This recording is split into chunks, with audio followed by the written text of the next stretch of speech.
the book, Learning to Pray. And if I don't answer your questions, be assured that it is in the book. So the subtitle of the book is A Guide for Everyone. Okay, a guide for everyone. Now, what does that mean? Well, it means that everyone can pray and that everyone is called to prayer. Now, a lot of us, I'm sure a lot of people on this Zoom call will say, well, that's not me. You know, I've tried. It's dry, it's bland, it's boring, nothing happens. But, you know, I'm here to tell you that everyone is called to pray and everyone can pray. What do I mean by everyone is called to pray? Well, there's a reason why you are on this Zoom call tonight, right? It's not out of obligation, or at least I hope it's not. It's because you're interested in learning how to pray. Where does that desire come from? Okay, that desire, you could say, well, it's curiosity, or no, that desire comes from God, right? The desire to pray, the longing for God, you know, as St. Augustine said, our hearts are restless until they rest in you. The longing for God and the longing for prayer, for a more contemplative life, for a more spiritual life, for an encounter with God comes from God. Okay, how else would God draw you, right? How else would God draw you other than by awakening in you the desire for prayer? So one of the first things to know about prayer and about the spiritual life is that longing that you have, and that, boy, I wish I could pray. I wish I could spend more time in prayer. I wish I could get more out of my prayer. That's coming from God. And I think it's important to recognize that, because a lot of people, you know, they struggle in the spiritual life. And when they know that it is God who is calling you, it makes things a lot easier. And, you know, it just helps you to know that it's not just you sort of forging ahead. A few years ago in a retreat house in New Jersey, I saw a plaque that said, "That which you seek is seeking you." So that's a little bit of that. So you might say, okay, fine, I get it that I prayed, but you know, I've had these dry periods and it feels like nothing's happening. So a little later on in this chat, I'm going to talk about the kinds of things that happen in prayer to kind of demystify it. But first, let's talk about what prayer is. Okay, let's just go through a few definitions. The first definition is from St. John Damascene. St. John Damascene was a 4th century Syrian monk. His definition leads off the discussion of prayer in the Catechism. And it is, prayer is a raising of the mind and heart to God and an asking for good things. So that makes sense, right? I mean, we are raising, it's not just our minds, but it's our hearts. We often ask for good things. I'm sure all of you ask for something every day, right? I mean, in the middle of the pandemic, I mean, we ask for, you know, cures and healing and all sorts of things that we ask for. So that's a good definition. The next definition is by Saint Therese of Lisieux, the Carmelite nun, who I'm sure you know. Her definition is, prayer is a surge of the heart. Now that's also good, because it's also something it feels like you can't not do, right? But both of those definitions are a little one-sided, right? I mean, while we're lifting our minds and our hearts to God and asking for things, and you know, our hearts are surging, what is God doing? It's a little bit of a one-way street. So far, it's more like kind of petitionary prayer or asking for things. That's why the next definition I find is really helpful. St. Teresa of Avila said that prayer is a mutual sharing between friends. Okay, it's kind of like a conversation. It gets a little bit more into the mutuality of things, but it also raises the question, which we'll talk about in a few minutes, of, you know, what does it mean to listen in prayer? That sounds kind of weird. Like, am I supposed to hear voices or see visions? So, but that gets a little bit into the sort of, as I said, the mutuality of prayer. It's not just us. God is involved in this process. Walter Burkhardt, the Jesuit theologian, said that prayer is a long, loving look at the real, which I really like that. It's long because it's not rushed. It's loving. It's done in the context of love. You know, it's a look. It's a contemplative look, and often it's about the real. You know, one way to listen for God in your daily in your spiritual life is to look for God in your daily life, to notice God. Okay, that's part of listening. So the long, loving look at the real. But the definition that really kind of helped me so much and really opened up prayer for me is prayer as a personal relationship. That's from the Jesuit priest and spiritual writer William Barry. Prayer is a personal relationship. Now, what does that mean?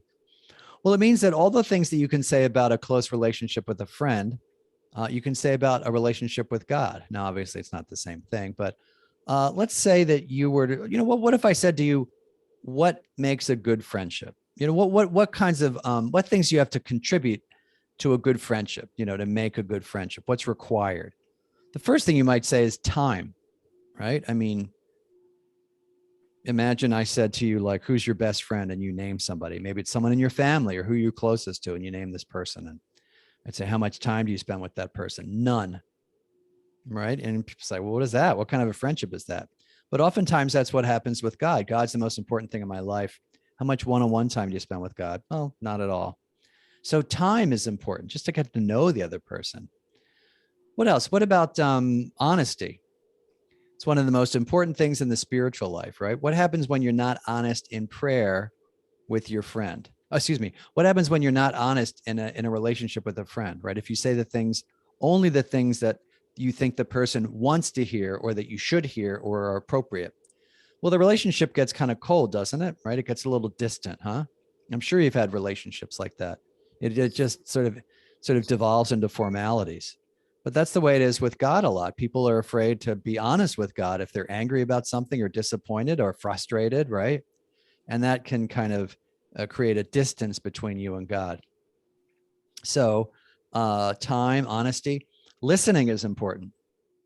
Imagine that you tell me that you have your best friend and you see that person every Friday night. You have a standing phone call or a Zoom conversation or something, or maybe you go out for a walk. And I say, well, that's great. What do you do with your friend? Well, I talk at her. I talk at her and she listens. Do you ever listen to her? No, that's not our relationship. I just talk at her. I ask her for things. I complain about stuff. Now that's kind of one-sided, but you would never say that about a good relationship. But oftentimes that's what, again, we say about God. Like, I just sit down and I talk, So listening is important. Silence is important. You don't always have to be talking to your friend or your spouse or your boyfriend or your girlfriend or your partner, right? I mean, sometimes you can just be silent. So again, change. How about change? I often say, what if you said, I've known this person since I was 2 years old, and I have someone that I've grown up with. I've known her since, we always say, zero. I've known her since we were 0 years old. We were both born in this house and she lived across the street, and I've known her for 60 years. What if I said, and her name's Carol, what if I said, my relationship with Carol has not changed one iota since we were in first grade? You'd say, that's insane. But again, with our relationship with God, people often say, oh, it's always been the same. It'll never change. So honesty, time, change, openness, listening, silence. Bill Barry's insight is that all the things you can say about a good relationship, you can say about prayer and your relationship with God. It kind of helps you diagnose things. You know what I mean? Like, what's going on? So the definition that I come up with, looking at all these definitions, is that prayer is a conscious conversation with God. Conscious conversation. Okay. Now that begs the question, and this is what I really want to spend some time on. What does it mean to listen to God in prayer? What does it mean to experience God in prayer? When I entered the Jesuit novitiate in 1988, people would say things like, oh, I felt God inviting me to do this, or I felt God saying this to me, or God raised this up for me. And I thought, what are you talking about? And I think most people truly, not because they're not holy or they're not smart or something. A lot of people, don't know what to expect when they pray. You know what I mean? They actually don't know what's supposed to come up. Okay. So with that in mind, because I don't think these things should be mysterious, let's look at the kinds of things that can come up in prayer. Now, that doesn't always come up in prayer, right? I mean, sometimes our prayer is dry, right? Like any relationship, sometimes it seems a little flatlined. But what kinds of things can come up in prayer? What happens, as I say in my book, when you close your eyes? Okay, this was the big mystery to me in the novitiate. I didn't know what the hell was supposed to happen, excuse my French. So let's say you're praying about a Bible passage. Let's say you're praying about, let's take today's gospel is a little hard to think about, but let's say Martha and Mary. Let's say you're praying about the story of Martha and Mary. And by the way, this doesn't have to be just praying with scripture passages. This could be any kind of prayer where you're just imagining yourself in God's presence, or nature prayer, centering prayer. So what kinds of things can come up? All right, let's say you're praying about the story of Martha and Mary. As you know, Jesus is visiting their home in Bethany. Martha and Mary are his hosts. Now, Lazarus is there somewhere because Lazarus is their brother, but he doesn't make an appearance in this scene. And, as you know, Mary's sitting at Jesus's feet and Martha complains and says, don't you see I'm doing all the work? One of my favorite lines to Jesus in the whole New Testament, tell her to help me. I mean, who talks to Jesus like that? Tell her, do this, Jesus, tell her to help me. And he says, of course, Mary has chosen the better part. Okay, let's say you're praying about that reading. It's the reading for the day. You decide you're going to open it up and look at it. What kinds of things can happen? All right, well, the first thing, as I said, that can happen is nothing. It can feel like nothing's going on. You're distracted. You're not able to concentrate. Even when you do concentrate, it doesn't feel like a whole lot of stuff happens. But sometimes, let's say you start to feel that Jesus is kind of being a jerk to Martha, and you start to get a little mad about Martha. She's doing all this work. Maybe you feel like you do a lot of work, and why should you be castigated? And why isn't someone helping you? Suddenly, just from this scripture passage, you feel what? Angry. You feel an emotion. So God might be raising up this emotion. This is the key point in terms of listening to God in prayer.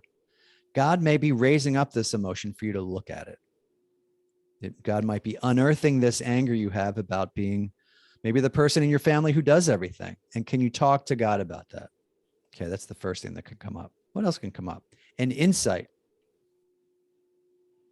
Maybe you're praying about this passage and you have always heard that, the only homily you've heard about this story, and I hope this is not the case, is that how much better the contemplative life is than the active life.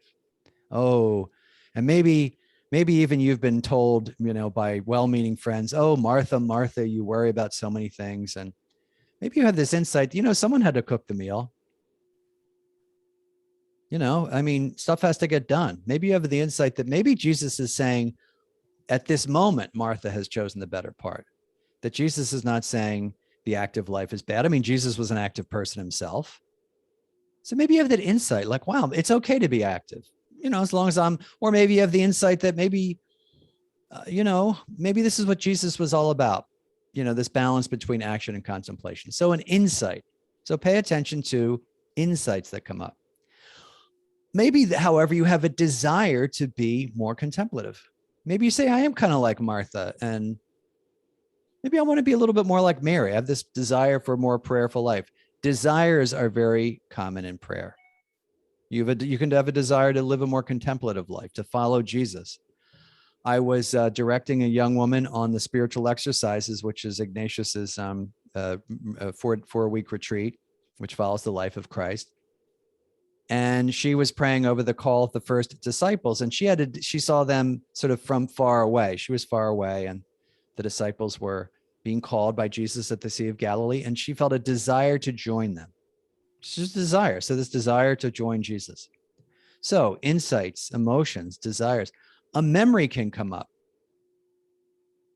You might have a memory from childhood that comes up, a memory of a meal, a memory of a time when you were more contemplative, a memory of a time where you were working hard, like Martha. A memory can come up. Memories can be very healing. If you're going through a difficult time and a memory comes up from a time when God was close to you, it could be very consoling, but it can also be healing. It could be something that God is asking you to look at. I had this experience on my retreat a couple of weeks ago. A memory I hadn't thought about in years came up, and I think Jesus wanted me to look at it with him. Oftentimes, I find in spiritual direction, when people have memories that come up, one of the next steps is to say, can you bring Jesus into the memory? Can you talk to Jesus about what happened? So memories. So insights, emotions, desires, memories, a feeling. One of the most common things that has happened during the pandemic for people is this feeling of calm. They're so happy, you may just be praying with whatever, not just the story of Mary and Martha, but just imagining Jesus with you, or just walking out in nature and opening yourself up to God's presence. And by the way, all these techniques are in the book, imagining yourself in the scripture passage, nature prayer, centering prayer. But I want to focus on these fruits of prayer because I think they're harder to kind of get at. You might just be walking and praying, and you have this feeling of calm or hope. I know in the pandemic, sometimes I've been like, oh my gosh, this is things are awful. Nothing's ever going to get better. And you have this feeling of hope in your prayer that's coming from God. You know, St. Ignatius said that the good spirit, the spirit from God, consoles, uplifts, encourages. So a feeling, it's not an insight. You don't have some aha moment. You're not crying or angry. You don't have this desire for anything. It's just this beautiful feeling. So trust feelings too. And then finally, words and phrases. Words and phrases can come up in prayer. You know, you have to be careful. Not every word that comes into your mind is from God, right? As a friend of mine likes to say, not every leaf that falls in front of you on your path is a big sign from God, you know? But occasionally, words and phrases can come up. I'll tell you a story. A friend of mine who was a Jesuit priest was studying, getting his doctorate in Paris. And he didn't know what he was going to do after his graduation. Like, where should he teach? And like, should he teach at Boston College or Holy Cross or Lemoyne or Canisius? Where should he go? Yeah, I saw some. I know the geography. Go Golden Griffins. So, you know, he said, I'm going to go to Chartres Cathedral, like an hour or so outside of Paris. And I'm going to go there. I'm going to sit there in the pew and I'm going to ask God what he wants me to do. Now, you know, that's a little risky because it's kind of putting God in a corner. But, you know, he made a little pilgrimage and he's sitting in the pew and he thought God was going to say or indicate, or, you know, again, we have to be careful. I'm not talking about hearing voices or seeing visions. These are things that kind of come up in our mind. I thought he said God was going to say like BC, Georgetown, you know, it's going to be. He sat down in the pew and he said, within 5 minutes, he said, coming up from the depths of my soul were the words, feed my sheep. And he said, okay, that's it. You know, now we have to discern, right? I mean, if an image of a hamburger came into his mind, it probably is not from God. It could be just a distraction. But, you know, when we look at those kinds of experiences in prayer, does it make sense? Does it make sense? I talk about this in the book. Does it fit with what we know about God? Does it lead to an increase in love and faith and charity? You know, does it help us? Does it fit with our situation? Right. And of course, and oftentimes they have the quality of almost coming from outside ourselves, right? You know, it wasn't some mystical thing. He didn't hear but this is what came into his mind. And he realized this is very simple. This is what God wants from me. He wants me to feed his sheep. So those are the kinds of things I really wanted to get to those. Those are the kinds of things that can come up in prayer. It's such a confusing thing for people because they don't know what's supposed to happen. Now, what happens if you're dry? What happens if you don't feel like anything's happening? Well, I tend to think that any time spent, I know that any time spent in the presence of God is transformative. And so even though it doesn't feel like something's happening, you know, deep down. But if it doesn't feel like there's much in the way of results or fruits, part of it is just being patient with that and just saying that's okay. It's part of the ups and downs. To use Father Barry's analogy, remember the relationship. It's, you know, not every time you go out with your friend, it's going to be bells and whistles. I always use the example. You ever like have an appointment or a dinner engagement or a lunch engagement or something with a friend, or want a phone call, let's call tonight. And it kind of feels flat. You know, I'm sure you've had that experience and you're like, oh, it's kind of, maybe I see some couples on the call. Maybe you want to have like a big date night and you're like, Now, why is that? Well, it's because we're human beings and not everything can be, you know, sort of peak intensity. It's like that often in prayer. It doesn't feel like much is going on. Now, I mean, so part of it is just being okay with that. You haven't done anything wrong. You haven't made God mad, right? And it is a gift. You know, the fruits of prayer are a gift. But if you don't pray, and if you're not faithful to it, those fruits will never happen. So if you never go out with your friend or your spouse or your boyfriend or girlfriend or partner, that's never going to happen. And so part of it is being okay with the dry times and being kind of at peace with that. Yeah. And then finally, I'd like to talk about, I know this is like a crash course in prayer. I'd like to talk about distractions. That's the other really big question that people have. I'm so distracted. I just heard, I don't know if you could hear it over the mic, the beeping from outside, the cars, the trucks beeping up. I live right in Midtown Manhattan, you know, and it can be kind of noisy. So what about distractions? Well, one thing to do is to look at whether the distraction is important or not important. I had a young Jesuit come to me once and say, I'm so distracted every time I pray. I say, why? He said, Well, there's this guy that I had this fight with, and I'm really mad at him. And his face keeps coming up in my prayer when I try to pray. And I was like, maybe it's not a distraction. So you have to discern, is this a distraction? If it's a hamburger, or what am I going to make for dinner, or what's going to be on Netflix tonight, that's probably a distraction, So how do we get rid of these distractions? Now, here's another thing I really want to share with you, because I think it's a source of much guilt among people. Everyone thinks they have to be so like Zen, or the image of Zen, like totally free of distractions. That's impossible. You're a human being. You have a body, for one thing, that could hurt. It's hungry, that has pains. Maybe you have a family or financial problems, or maybe there's water dripping upstairs, or there's noise coming from outside, or, you have distractions, right? Certainly in the middle of a pandemic, we'll have distractions. Should I get the booster shot? Should I not get the booster shot? Blah, blah, blah. So the question is it a distraction that you can let go of? All right. Can you let it go? One of the great images is from Margaret Silf, who said that it's like driving. There's a lot of stuff going on. If you're driving through Rochester, there's lots of stuff going on the side, but you're focused on the road. You see the stuff, but you don't let it bother you. But what happens finally when you can't get rid of the distractions? Well, then I like to share with you my favorite prayer, which is, God, I'm distracted and I'm still with you. If you're out with your friend and you say, I'm a little distracted, they'll say, that's okay. I'm just glad you're here.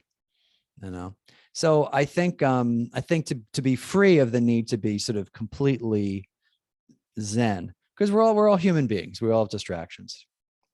So anyway, that's a little bit of a quick overview. We talked about everyone can pray, right? That you're all called to pray. All of us are called to pray because we have that desire, which is God's desire for us. We talked about the definitions of prayer, right? We talked about what I really wanted to talk about tonight, because I think it is so misunderstood, the fruits of prayer, what actually happens when you close your eyes. And we talked about distractions. So I'm going to leave you. I have a talk in 2 minutes. I'm really happy to be with you. Thank you so much for being with me. So I encourage you to look at those 4 questions in the discussion groups. Be open about your prayer as much as you can with one another. And then I'll join you